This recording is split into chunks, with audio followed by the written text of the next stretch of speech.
नमस्कार दोस्तों, यथा लर्निंग प्लेटफॉर्म में आपका स्वागत है। दोस्तों, आपकी जो साइंस की स्पेशल क्लास चल रही थी उसका पार्ट 1 वीडियो आपको हमारे प्लेलिस्ट पे मिल जाएगा। आप लोग वहाँ से उसको जाके देख सकते हैं। और आज की जो आपकी जो वीडियो है सामने दिखाई दे रहा है पार्ट 2, और हम लोग आगे की जो क्लास है साइंस की इसको हम लोग कंटिन्यू करेंगे। तो इसमें आपका जो क्लास है, जैसे आप देख रहे हैं स्क्रीन पे, कोशिका एवं संरचना उसकी, पादप फार्म, डीएनए आरएनए, इससे जितने भी इस टॉपिक से संबंधित क्वेश्चन हैं वो आपको हम सारे करा रहे हैं। और आगे भी ऐसे ही हम टॉपिक वाइज क्वेश्चन को आपके सामने ले आएंगे, जिसके माध्यम से आपका पूरा बेस और उसका जो क्वेश्चन का नेचर है वो किस प्रकार का है, कैसे क्वेश्चन बनता है एग्जाम में, किस तरीके से यहाँ से क्वेश्चन आता है, हम आपको सारा कराएंगे। ठीक है, तो हम लोग आप आगे अपने टॉपिक पे आते हैं और यहाँ से क्वेश्चन नंबर अपना देखेंगे। क्वेश्चन नंबर 1 है, क्वेश्चन नंबर 1 है, जीवों के आधुनिक वर्गीकरण का जनक किसे कहा जाता है? जीवों के आधुनिक वर्गीकरण का जनक किसे कहा जाता है? अगर हम ऑप्शन देखें, ऑप्शन ए है John Ray, option B Carolus Linnaeus, option C Robert Hooke and option D Darwin. तो हम अगर सीधे इसके आंसर की बात करें तो जो हमारा जो आंसर है वो हो जाएगा option B is the right answer, Carolus Linnaeus. ठीक है, आपको ऑप्शन ए में जान रे दिखाई दे रहा है। जान रे ने सबसे पहले जीवों का वैज्ञानिक आधार पर वर्गीकरण किया था। जीवों का जो वर्गीकरण हुआ था वैज्ञानिक आधार पर किसने किया था? जान रे ने किया था। ठीक है, आपको कैरोलस लिनियस मिल गए, आधुनिक वर्गीकरण का इनको पिता कहा जाता है। ऑप्शन सी में आपको रॉबर्ट हुक दिखाई दे रहे हैं। इनसे संबंधित एक फैक्ट है, इन्होंने सबसे पहले कोशिका का अध्ययन किया था और कोशिका की उन्हें खोज किया था। ठीक है, कोशिका की खोज में सबसे पहले किया था रॉबर्ट हुक ने। तो ये आपके 3 इंपॉर्टेंट फैक्ट यहाँ से निकल के आए। जान रे पहले ऐसे साइंटिस्ट थे, उन्होंने वैज्ञानिक आधार पर जीवों का वर्गीकरण किया। कैरोलस लिनियस को आधुनिक जीवों का वर्गीकरण का जनक कहा जाता है, ये आपका क्वेश्चन ही पूछा है। एंड जो ऑप्शन सी है रॉबर्ट हुक, इन्होंने कोशिका को सबसे पहले खोजा था। तो ये आपके यहाँ से 3 फैक्ट निकल के आए। हम अब नेक्स्ट क्वेश्चन पे बढ़ेंगे अपने, और जो हमारा नेक्स्ट क्वेश्चन है क्वेश्चन नंबर 2 होगा ये। ठीक है, क्वेश्चन नंबर 2 है, कोशिका का मस्तिष्क किसे कहा जाता है? कोशिका का मस्तिष्क किसे कहा जाता है? ऑप्शन अगर हम ए देखें तो ribosome, option B lysosome, option C है केंद्रक एंड ऑप्शन डी है केंद्रक द्रव्य। ठीक है, सबसे पहले थोड़ा सा हम कोशिका की जो संरचना होती है उसको एक बेसिक समझते हैं, फिर वहां से आपको आंसर अपने आप मिल जाएगा। तो सबसे पहले हम कोशिका की जो संरचना है हम उसको देखेंगे। ठीक है, मान लीजिए ये कोशिका है, जैसे माइक्रोस्कोप से कोशिका को बड़ा करके यहाँ पे दिखाया गया है, इसके कौन कौन से पार्ट्स होते हैं उसको हम समझ रहे हैं। ये कोशिका है और ये कोशिका में ये बीच में होता है केंद्रक। ठीक है, ये केंद्रक होता है। तो अगर हम देखें जो कोशिका का बीच वाला भाग होता है केंद्रक, आपके क्वेश्चन में पूछा है कि कोशिका का मस्तिष्क किसे कहा जाता है, तो आपको ऑप्शन हम बताएं, जो ऑप्शन सी में दिया हुआ है केंद्रक इज अ राइट आंसर। क्यों कहा जाता है मस्तिष्क? क्योंकि सबसे बीच में इसका पार्ट होता है कोशिका का, ये होता है केंद्रक, और इसीलिए इसको हम केंद्रक को कोशिका का मस्तिष्क कहते हैं। क्योंकि केंद्रक के द्वारा जितने भी कोशिका की एक्टिविटीज होती हैं, जो भी कार्य होते हैं, जो भी इसके पार्ट्स हैं, और उन पार्ट्स के जो जो फंक्शंस हैं उन सभी फंक्शन को कौन कंट्रोल करता है? केंद्रक। जैसे हमारी बॉडी है, हमारी बॉडी के जितने भी पार्ट्स हैं उनके जो फंक्शंस हैं उन सबको कौन कंट्रोल करता है? हमारा ब्रेन। उसी तरीके से केंद्रक भी, कोशिका के अंदर जो भी एक्टिविटीज होती हैं उन सभी को कौन नियंत्रित करता है? केंद्रक, और इसीलिए इसको कोशिका का मस्तिष्क कहा जाता है। ठीक है, अब इसमें ऑप्शन में आपको राइबोसोम दिख रहा होगा, इस पर अगर हम चर्चा करें तो राइबोसोम क्या होते हैं? राइबोसोम भी कोशिका का एक बहुत ही महत्वपूर्ण पार्ट है, और राइबोसोम में ही प्रोटीन का संश्लेषण होता है। ठीक है, प्रोटीन का संश्लेषण होता है। समझ पा रहे हैं आप लोग? राइबोसोम में प्रोटीन का संश्लेषण होता है, कोशिका का ये भी एक पार्ट होता है, और इसका निर्माण जो होता है राइबोसोम का वो आरएनए और प्रोटीन से मिलकर के होता है। ठीक है, आरएनए और प्रोटीन से मिलकर के होता है। राइबोसोम को ही हम कोशिका के प्रोटीन की फैक्ट्री कहते हैं। तो ये आपका 3 फैक्ट राइबोसोम से निकल के आया। हम आगे ऑप्शन बी में बढ़ते हैं, लाइसोसोम में। लाइसोसोम को आत्महत्या की थैली कहते हैं और लाइसोसोम में एंजाइम का संश्लेषण होता है। लाइसोसोम में किसका संश्लेषण होता है? एंजाइम का। कभी कभी क्या होता है, एंजाइम में जो उसकी संरचना होती है उसमें एक थैली होती है, उसमें एंजाइम होता है लाइसोसोम में, और वो थैली कभी कभी क्या होता है, फट जाती है, जिसके कारण वो अपने कोशिकाओं का ही पाचन करने लगती है, और इसीलिए लाइसोसोम को आत्महत्या की थैली कहते हैं। अगर हम फिगर की बात करें तो लाइसोसोम की कुछ संरचना कुछ इस तरीके से होती है, ऐसे कुछ इस तरीके से संरचना होती है, ठीक। राइबोसोम की बात करें तो राइबोसोम केंद्रक के बाहर कुछ इस तरीके से गुच्छे टाइप में रहते हैं, इस तरीके से कुछ गुच्छे टाइप में रहते हैं, ठीक है। आपको समझ में आया? केंद्रक आपको हम बता ही दिए, जो बीच में पार्ट है वो केंद्रक होता है, कोशिका का मस्तिष्क होता है। एंड ऑप्शन डी को अगर बात करें, कोशिका क्या है, हाँ, केंद्रक द्रव्य बोल रहा है। केंद्रक में ये जो गाढ़े पदार्थ कुछ पाए जाते हैं, आपको दिख रहा होगा, ये गाढ़े कुछ पदार्थ पाए जाते हैं, इसी को केंद्रक द्रव्य कहा जाता है, ठीक। कभी क्वेश्चन मान लीजिए भविष्य में आपके एग्जाम में ये पूछे कि केंद्रक में गाढ़े जो पदार्थ पाए जाते हैं उसे क्या कहा जाता है, तो केंद्रक द्रव्य कहा जाता है, ठीक है। उसी तरीके से कोशिका में भी गाढ़े पदार्थ कुछ पाए जाते हैं, गाढ़े पदार्थ पाए जाते हैं कोशिका के, मतलब केंद्रक और कोशिका झिल्ली के बीच में। कोशिका झिल्ली, ये जो कोशिका का वो जो बाहरी आवरण दिखाई दे रहा है, ये इसे कहते हैं कोशिका झिल्ली, और बीच वाला भाग केंद्रक होता है। अब कोशिका झिल्ली और केंद्रक के बीच में ये जो गाढ़े पदार्थ होते हैं इसको कहते हैं कोशिका द्रव्य। क्या होते हैं? कोशिका द्रव्य। समझे? कोशिका द्रव्य, कोशिका में जो गाढ़े पदार्थ होते हैं कोशिका द्रव्य होते हैं, केंद्रक में जो गाढ़े पदार्थ होते हैं केंद्रक द्रव्य होते हैं। तो मैं उम्मीद करता हूं इन चारों ऑप्शन को आप अच्छे से समझ रहे होंगे। अब हम नेक्स्ट क्वेश्चन पे बढ़ेंगे। हमारा नेक्स्ट क्वेश्चन नंबर 3 है, ठीक। क्वेश्चन क्या है? पत्तियों का पीला रंग, पत्तियों का जो पीला रंग है किसके कारण से होता है?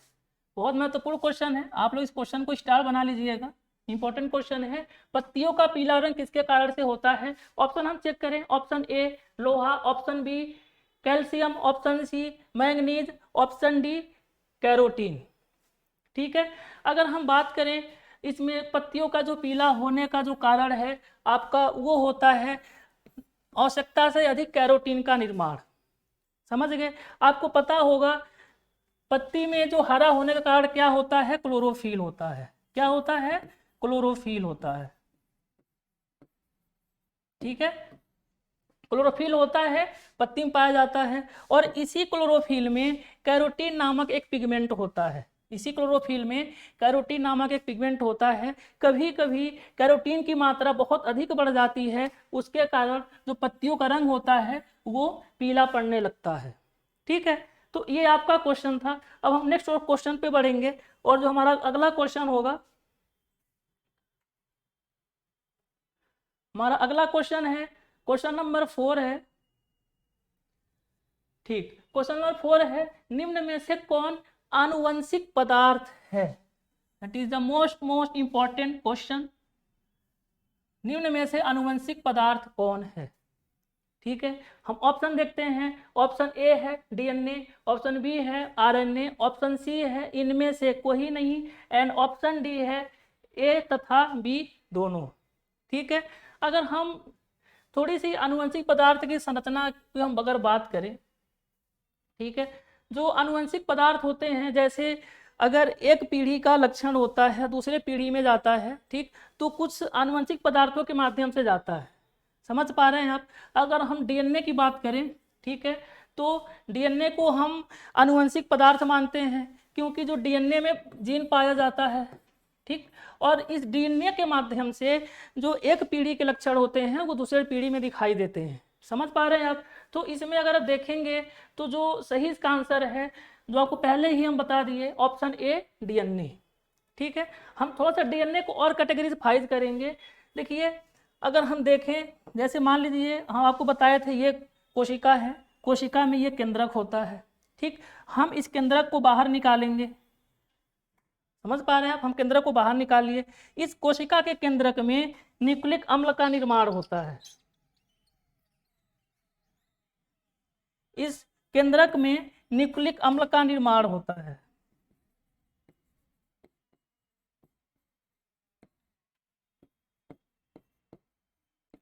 न्यूक्लिक अम्ल का निर्माण होता है और वही जो न्यूक्लिक अम्ल हैं ये क्या बनाते हैं, डीएनए तथा आरएनए। ठीक है, न्यूक्लिक अम्ल से डीएनए और आरएनए का निर्माण होता है। ठीक, अब इसमें ये जो डीएनए होता है, डीएनए को हम आनुवंशिक पदार्थ कहते हैं। इसी के द्वारा एक पीढ़ी से दूसरी पीढ़ी में जो उनके लक्षण होते हैं वो ट्रांसप्लांट होते रहते हैं। लेकिन अगर हम आरएनए की बात करें तो आरएनए के द्वारा शरीर में प्रोटीन का निर्माण किया जाता है। समझ गए, आरएनए के द्वारा प्रोटीन का निर्माण किया जाता है शरीर में। इन दोनों का निर्माण किस में होता है, केंद्रक में होता है। और केंद्रक में क्या पाया जाता है, न्यूक्लिक अम्ल। ठीक, अगर हम केंद्रक की थोड़ा सा और आगे अगर हम बात करें तो इसमें आपको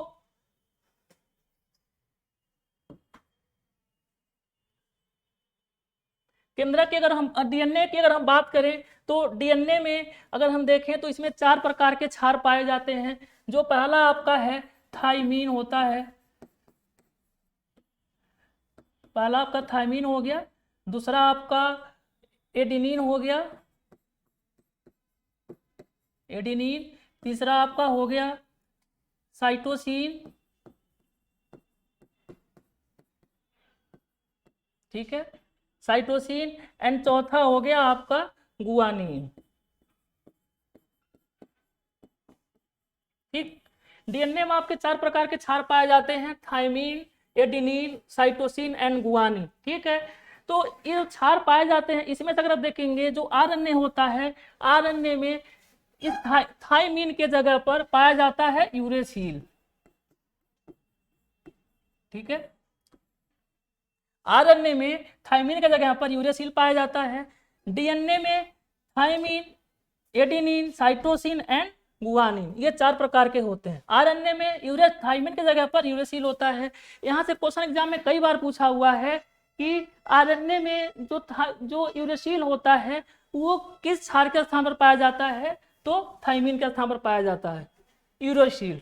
ठीक, या फिर क्वेश्चन ऐसे पूछ दे कि आरएनए में थाइमीन के स्थान पर कौन सा क्षार पाया जाता है, तो आपका होता है यूरेसिल। ठीक है, अब हम आगे बढ़ते हैं अपने नेक्स्ट क्वेश्चन पे। और जो हमारा अगला क्वेश्चन होगा क्वेश्चन नंबर 5 है।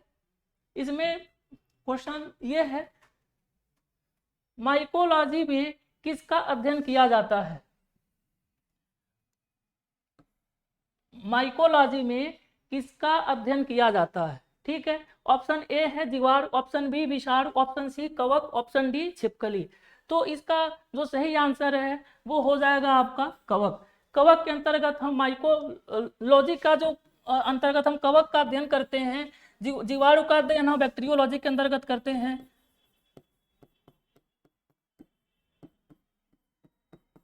जीवाणु का अध्ययन हम बैक्टीरियोलॉजी के अंदर करते हैं। विषाणु का अध्ययन वायरोलॉजी के अंदर करते हैं। वायरोलॉजी के अंदर किया जाता है विषाणुओं का अध्ययन। छिपकली का अध्ययन किसके अंतर्गत किया जाता है, सोरोलॉजी। ठीक है, ये चारों आपके अध्ययन हैं। और आपके एग्जाम में एक क्वेश्चन अध्ययन से जरूर आता है, तो आप लोग इस क्वेश्चन को जरूर अच्छे से देखिएगा कि माइकोलॉजी के अंतर्गत कवकों का अध्ययन होता है, बैक्टीरियोलॉजी के अंतर्गत जीवाणु का अध्ययन होता है, वायरोलॉजी के अंतर्गत विषाणु का अध्ययन होता है, सोरोलॉजी के अंतर्गत छिपकली का अध्ययन होता है। ठीक है, अब हम अपने नेक्स्ट क्वेश्चन पे चलेंगे। और जो हमारा अगला क्वेश्चन होगा क्वेश्चन नंबर 6। ठीक है, निम्नलिखित कोशिका अंगकों में कौन सा एक अर्धपारगम्य होता है। निम्नलिखित कोशिका अंगकों में कौन सा एक अर्धपारगम्य होता है।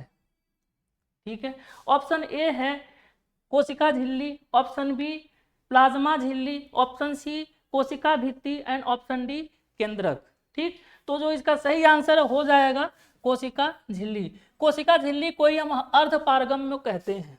ठीक है, आज हम बता दिए हैं कोशिका झिल्ली क्या होता है। जो कोशिका होती है मानव कोशिका, उसमें जो बाहरी आवरण होता है, बाहरी ये जो भाग आपको दिखाई दे रहा है, इसी को कहते हैं कोशिका झिल्ली।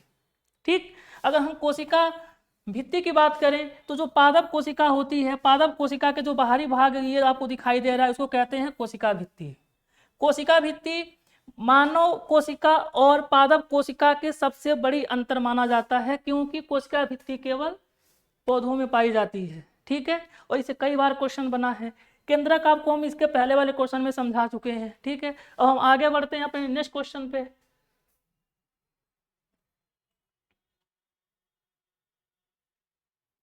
ठीक है, इसका आप लोग क्वेश्चन देखते हैं। Question number 7, DNA finger printing का उपयोग निम्नलिखित में से किन क्षेत्रों में किया जाता है।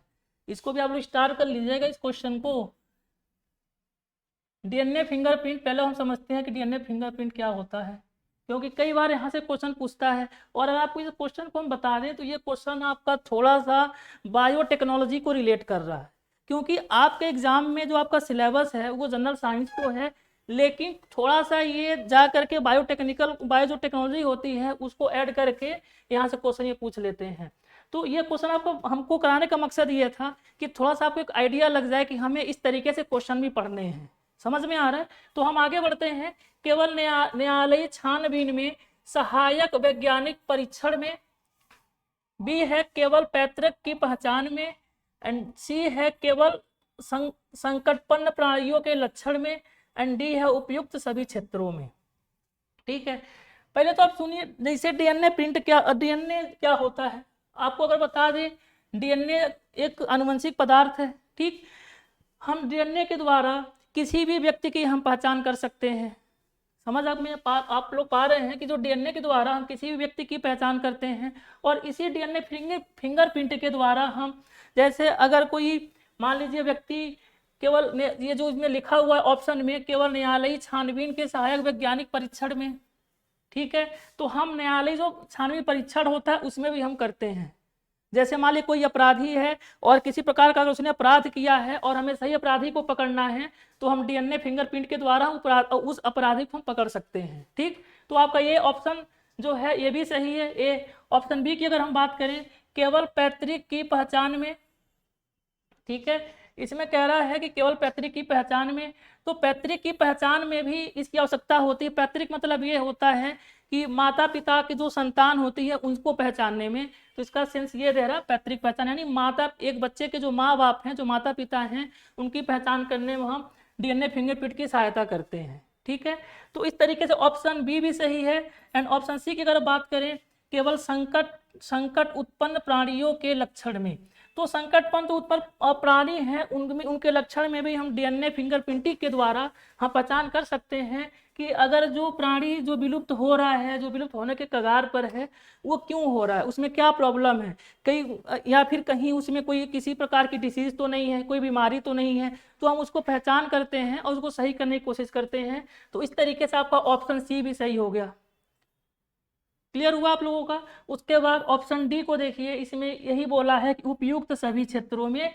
तो अब हम अपने सही आंसर पे पहुंचे, जो ऑप्शन डी है आपका, उपयुक्त सभी क्षेत्रों में, यानी इन सभी क्षेत्रों में हम डीएनए फिंगरप्रिंट का हम उपयोग करते हैं।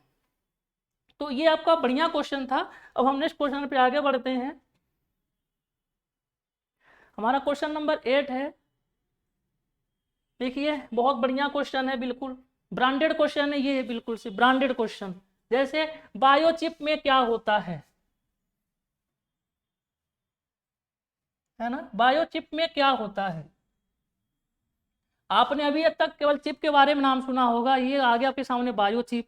इसमें क्या करेंगे, जैसे देखिए आपके शरीर में, आपका बताएं जो आपका शरीर है, इसमें जैसे मान लीजिए आनुवंशिक पदार्थ आपका डीएनए हो गया, ठीक है, डीएनए हो गया, उसके बाद क्रोमोसोम हो गया,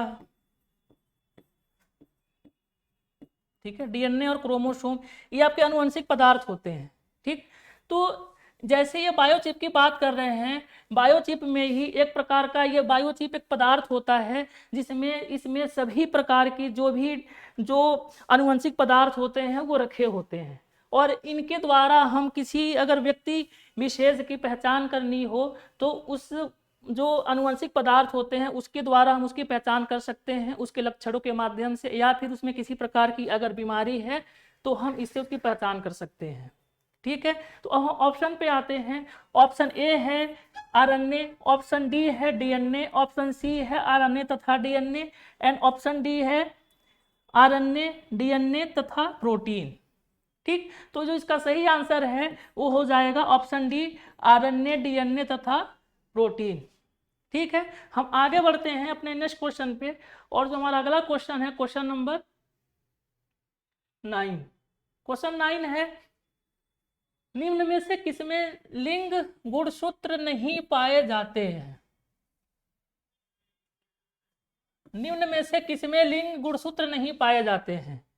तो आप लोग ऑप्शन देख रहे होंगे। ऑप्शन ए है बंदर, ऑप्शन बी चीता, ऑप्शन सी तितली, ऑप्शन डी छिपकली। तो इसका सही आंसर है आपका हो जाएगा छिपकली। छिपकली में लिंग गुणसूत्र नहीं पाए जाते, क्योंकि इनमें जो लिंग का जो निर्धारण होता है वो टेम्परेचर के द्वारा होता है, तापमान के द्वारा होता है।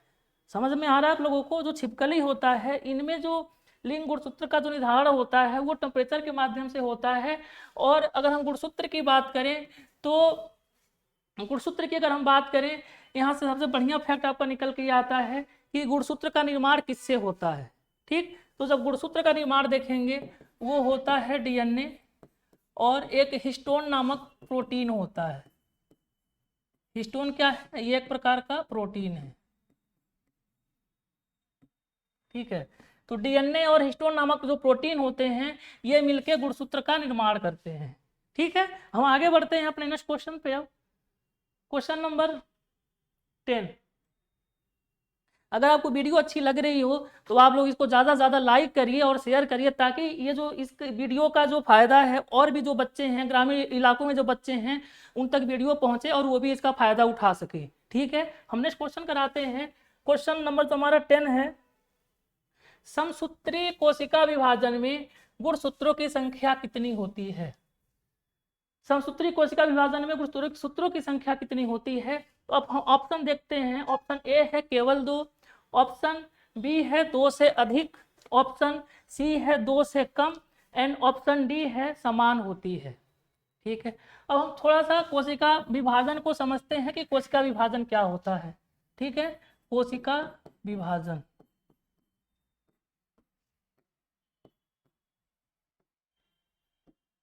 कोशिका विभाजन देखिए, सेल होती है। सेल जैसे सभी जीवों का निर्माण करती है, चाहे वो छोटे जीव हों चाहे वो बड़े जीव हों। तो उसमें कुछ ऐसी कोशिकाएं होती हैं, कुछ ऐसे सेल होती हैं जो एक कोशिकीय जीव का निर्माण करती हैं, कुछ बहुत सारी कोशिकाओं का निर्माण करती हैं जीवों का। तो उसमें एक कोशिका से बहुत सारी कोशिकाओं का निर्माण होता है इस तरीके से। तो इस एक कोशिका से बहुत सारे कोशिकाओं का निर्माण होना ही कहलाता है कोशिका विभाजन। मतलब एक कोशिका से दूसरी जब कोशिका बनती है, दूसरी से चौथी कोशिका, चौथी से पांचवी कोशिका, इस तरह जब कोशिकाओं का जब निर्माण होता है वो कोशिका विभाजन कहलाते हैं। ठीक है, कोशिका विभाजन का बहुत ही अगर हम देखें तो बहुत बड़ा रोल होता है, क्योंकि अगर कोशिका विभाजन ना हो तो किसी भी जीव का जो शरीर है उसमें वृद्धि नहीं होगी, विकास नहीं होगा, है ना। तो कोशिका विभाजन का इम्पोर्टेंस ये होता है। अगर हम बात करें कोशिका विभाजन, तो इसमें जो समसूत्री कोशिका विभाजन दिखाई दे रहा है, तो समसूत्री कोशिका विभाजन जीवाणु विषाणु को छोड़ करके और भी जितने भी स्तनधारी हैं उनमें समसूत्री कोशिका विभाजन पाया जाता है। जैसे मान लीजिए मानव हो गए, और ये जो समसूत्री कोशिका विभाजन है इसके द्वारा शरीर का विकास, वृद्धि और मरम्मत किया जाता है। जैसे आप देखते होंगे हमारे शरीर का कोई एक हिस्सा जैसे मान लीजिए कट गया चोट के माध्यम से या फिर जैसे, तो वहाँ पे धीरे धीरे वहाँ पे स्किन भरना धीरे धीरे शुरू हो जाता है। तो इसी समसूत्री कोशिका विभाजन के द्वारा, अगर समसूत्री कोशिका विभाजन ना हो तो जो हमारे शरीर में जो क्षति होती है, जो टूट फूट की जो मरम्मत होती है, वो कोशिका विभाजन अगर ना हो तो वो पूरी तरीके से हो नहीं पाएगी। ठीक, तो कोशिका जो विभाजन में समसूत्री जो कोशिका विभाजन होता है ये हमारे लिए इतना इम्पोर्टेंट होता है, क्योंकि हमारे शरीर में की जो कोशिका विभाजन के द्वारा ही वृद्धि और विकास होता है। अगर इनका विभाजन ना हो तो हमारा शरीर विकास नहीं करेगा, वृद्धि नहीं करेगा। ठीक है, अब अगर हम बात करें समसूत्री कोशिका विभाजन होता कैसे है, तो जैसे मान लीजिए अगर हम देखें ये आपकी एक कोशिका है, ठीक, इसमें आपका मान लीजिए ये डीएनए हो गया, ये आपका केंद्रक है, यहाँ से एक बड़ी कोशिका मिलके बनी, ठीक, और जब बड़ी कोशिका मिलके बनी तो यहाँ से 2 कोशिकाओं का निर्माण होता है, ठीक है, यहाँ से 2 कोशिकाओं का निर्माण होता है। और इस समसूत्री कोशिका विभाजन में जो गुणसूत्रों की संख्या होती है समान होती है। मतलब ये है जैसे मान लीजिए अगर इसमें 46 अगर गुणसूत्र हैं तो इसमें भी 46 गुणसूत्र होंगे और इसमें भी 46 गुणसूत्र होंगे, यानी जितने भी कोशिकाएं बनेंगी उन सभी में जो गुणसूत्रों की संख्या है समान होगी। तो आपको इसमें आंसर दिख गया होगा कि समसूत्री कोशिका विभाजन में गुणसूत्रों की संख्या कितनी होती है। ऑप्शन ए है केवल 2, ऑप्शन बी है 2 से अधिक, ऑप्शन सी 2 से कम एंड ऑप्शन डी समान होती है। तो जो इसका राइट आंसर है वो हो जाएगा ऑप्शन डी, समान होती है। यहाँ से बहुत ही महत्वपूर्ण क्वेश्चन बनता है और ये हम उम्मीद करते हैं कि आपको जो हम ये स्ट्रक्चर बताए आपको समझ में आया होगा। और हम नेक्स्ट क्वेश्चन पे अगले हम अपने बढ़ेंगे और जो हमारा नेक्स्ट क्वेश्चन होगा क्वेश्चन नंबर 11 और इसको देखते हैं। हाँ, आरएनए में थायमीन के स्थान पर, आरएनए में थायमीन के स्थान पर निम्न में से कौन सा क्षार पाया जाता है। ठीक है, आरएनए में थायमीन के स्थान पर कौन सा क्षार पाया जाता है। ऑप्शन ए है guanine, option B cytosine, option C uracil and option D adenine. तो हम आपको अभी नेक्स्ट क्वेश्चन जो आप लोग किए हैं उसमें हम ये बताए हैं कि डीएनए में गुआनिन, थायमीन, उसके बाद साइटोसिन और एडेनिन पाया जाता है, लेकिन आरएनए में अगर हम देखें थायमीन के जगह पर तो इसमें जो आपको आंसर जो हो जाएगा ऑप्शन सी में दिखाई दे रहा है यूरेसिल पाया जाता है।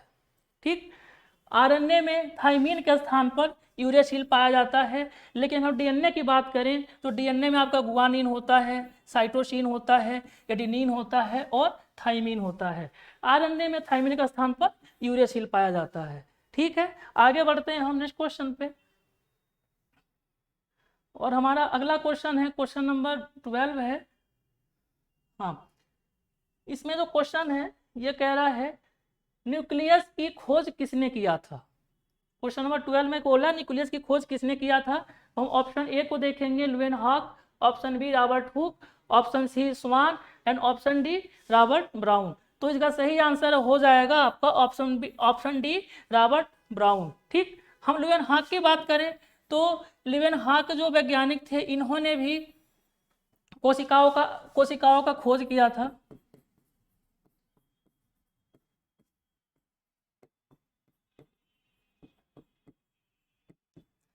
इन्होंने जो है कोशिकाओं का खोज किया था और उसके साथ साथ जो इन्होंने कोशिकाओं को खोजा था,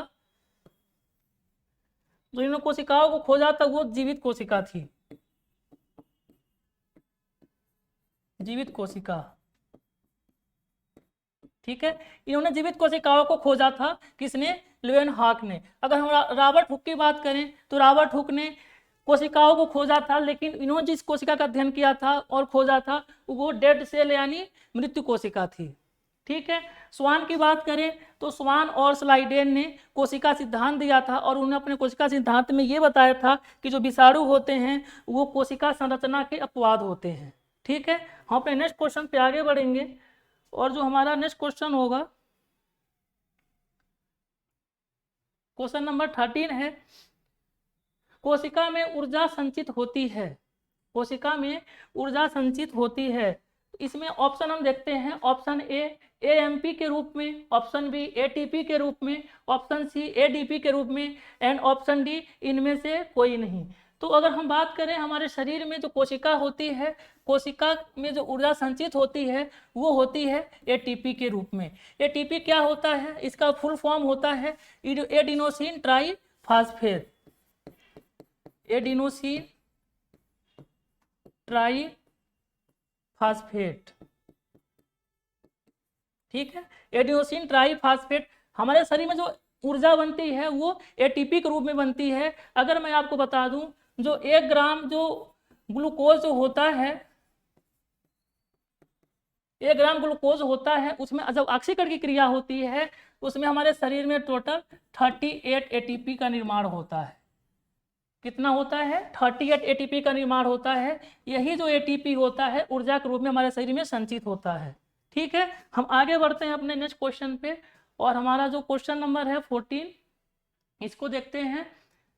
क्वेश्चन ये कह रहा है कि एक कोशिका के केंद्रक में कौन सा द्रव्य होता है। एक कोशिका के केंद्रक में कौन सा द्रव्य होता है। तो ऑप्शन ए है कोशिका द्रव्य, ऑप्शन बी है जीव द्रव्य, एंड ऑप्शन सी है न्यूक्लियोप्लाज्मा, एंड ऑप्शन डी है न्यूक्लियोसम। ठीक है, अब हम थोड़ा समझते हैं। आपको हम इसके पहले वाले क्वेश्चन में बताए थे कि ये मान लिया आपका हो गया केंद्रक, ये बाहरी वाला पार्ट आपका कोशिका झिल्ली हो गया, और इस बीच में यानी केंद्रक और कोशिका झिल्ली के बीच में जो गाढ़े पदार्थ पाए जाते हैं जिसमें कोशिका के सभी अंग मौजूद होते हैं, इसी हम पार्ट को कहते हैं कोशिका द्रव्य। कोशिका द्रव्य, ठीक है, इसी पार्ट को हम कहते हैं कोशिका द्रव्य। तो आपको कोशिका द्रव्य दिखाई दे रहा है ऑप्शन ए में, ऑप्शन ए आपका सही है कोशिका द्रव्य। ऑप्शन बी में आपको जीव द्रव्य दिखाई दे रहा है। जीव द्रव्य क्या होता है। जीव द्रव्य जैसे मान लीजिए कोशिका की जो पूरी अंदर की जो संरचना होती है जिसमें कोशिका के सभी जो इसके पोषक तत्व पदार्थ है, इसके जो अंग हैं सभी सम्मिलित हो जाते हैं, यानी कोशिका के सम्मिलित रूप को हम कहते हैं कोशिका द्रव्य। ठीक है, हम आगे बढ़ते हैं अपने नेक्स्ट क्वेश्चन पे, और हमारा जो नेक्स्ट क्वेश्चन है क्वेश्चन नंबर 15 है। अंतःद्रवी जालिका की सतह पर किसकी उपस्थिति के कारण वह खुरदरी होती है। अंतःद्रवी जालिका की सतह पर किसकी उपस्थिति के कारण वह खुरदरी होती है। तो अगर हम बात करें ऑप्शन की, तो ऑप्शन ए में गाल्जी बॉडी है, ऑप्शन बी लवक, ऑप्शन सी लयनकाय, एंड ऑप्शन डी है राइबोसोम। तो इसका सही आंसर हो जाएगा राइबोसोम। ठीक है, अब अंतःद्रवी जालिका क्या होता है। जैसे मान लीजिए कोशिका है, कोशिका में केंद्रक, और इसमें जो इस तरीके से कुछ झाड़ीनुमा संरचना दिखाई देती है, ऐसे झाड़ीनुमा संरचना दिखाई देती है, यही होता है अंतःद्रवी जालिका। इसे शॉर्टकट में ER कहते हैं। इसका मतलब ये हुआ इंडोप्लाज्मिक रेटिकुलम। ठीक, इंडोप्लाज्मिक रेटिकुलम। और इसी अंतःद्रवी जालिका के बाहर इसमें छोटे छोटे राइबोसोम के कण मौजूद होते हैं, और इसी प्रकार से खुरदरा महसूस होता है, जिसमें आपका जो आंसर है राइबोसोम। ठीक, आगे बढ़ते हैं, और हमारा अगर देखें तो ये क्वेश्चन जो है लास्ट था, क्वेश्चन नंबर 15। ऐसे ही हम और क्वेश्चन आपको हम लाते रहेंगे अगली वीडियो में। अगर जिसने इसके पहले वाली जो वीडियो नहीं देखा है, प्लीज़ आप जा करके हमारे प्लेलिस्ट में जाइए और पार्ट 1 जो वीडियो है उसको देखिए, और इसके बाद हम नेक्स्ट आपको हम वीडियो में मिलेंगे। और इसके साथ अगर आपने हमारा चैनल सब्सक्राइब नहीं किया है, लाइक नहीं किया है, शेयर नहीं किया, तो प्लीज़ लाइक करिए, शेयर करिए, सब्सक्राइब करिए, और उसके साथ साथ आप बेल आइकन को प्रेस करना ना भूलें। धन्यवाद।